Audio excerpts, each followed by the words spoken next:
no person has ever broken your heart, but they broke your expectations. Most people think the things that are temporary are the permanent things, right? The temporary passing, I'm going through a breakup. You don't understand that in a month you're gonna be okay. You think, when you're in a low, when you're feeling bad, you think that thing you're feeling is how you're gonna feel forever, which is what makes it feel worse.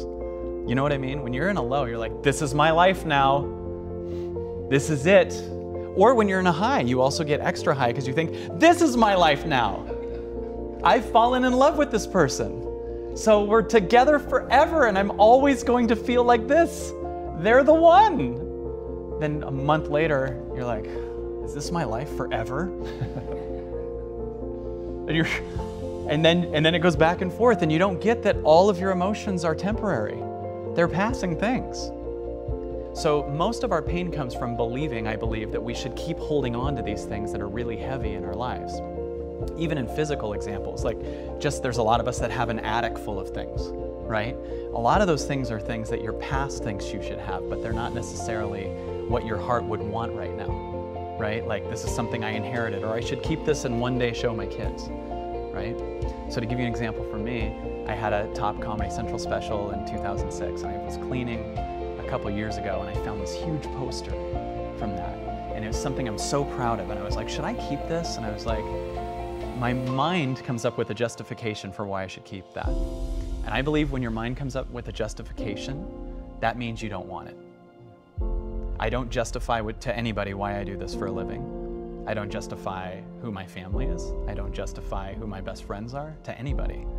But there are some of us that have situations like, well, I do not like that person, but they were nice to me that one day. I don't like, yeah, that job sucks, but I will get medical in 6 months, right? You're allowing yourself to lower yourself to your mind understanding why you're ignoring your body. Whenever you let go of something scary, you're only scared because your mind can measure what you will lose, but it can't see what you'll gain.